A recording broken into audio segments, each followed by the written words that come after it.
আইডিএলের অন্যান্য ইসলামিক দলগুলো ঠিক যে কারণে সরে গিয়েছিল, আজকের ইসলামী আন্দোলন বাংলাদেশ ঠিক একই কারণে সরে আসছে।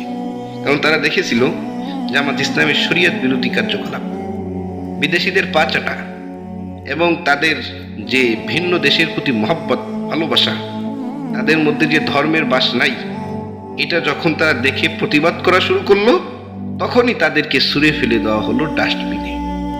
মৌলানা সিদ্দিক আহমদ পটিয়া মাদ্রাসার মতো এত বড় বিশাল জায়গার স্বীকৃত মুহতামিম, যাকে খতিবে আজম বলা হয়, তার সঙ্গে যে আচরণ এবং তাকে নিয়ে যেই ধরনের গালাগালি এই নাপাক বাহিনী করেছে, তা বলার মতো নয়।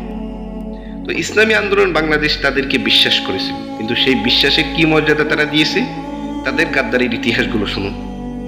তারা এনসিপির সঙ্গে গোপনে বৈঠক করেছে, অথচ প্রচার করেছে যে ডক্টর আব্দুল্লাহ মোহাম্মদ তাহের অসুস্থ ছিল। এই মিথ্যাবাদী জামাতের নায়েবে আমির, একটা নায়েবে আমির কিভাবে এত বড় মিথ্যা কথা বলতে পারে? সে 12টা দিন পীর সাহেব চরমোনাই এবং মুফতি ফয়জুল করিম ঢাকাতে অবস্থান করেছেন, এবং ইসলামী আন্দোলনের বাংলাদেশের কেন্দ্রীয় নেতারা এই কথা স্বীকার করেছেন। জামাত ইসলামের সাহস থাকলে তারা এটার বিরোধিতা করে দেখায়। যখন আসন সমঝোতা নিয়ে দেশে ঝামেলা চলতেছে, তখন একজন চলে গেলেন উমরাতে।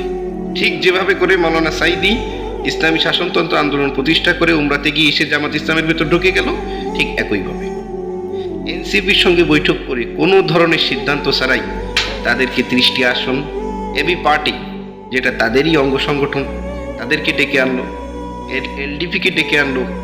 তো এটা অধিকার দিয়েছে কি? তুমি কে? তুমি এখানে অনুপ্রবেশকারী ষষ্ঠ দল। ইসলামী আন্দোলন বাংলাদেশ এটার উদ্ভাবক, অন্যান্য আরো 5টি দল তাদের সঙ্গে ছিল। তুমি ষষ্ঠ দল, তুমি 6 নম্বরে অনুপ্রবেশ করে এখন তুমি বড় দল সাজতে এসেছো। তুমি এত বড় দল হলে তুমি আলাদা নির্বাচন করোনি কেন?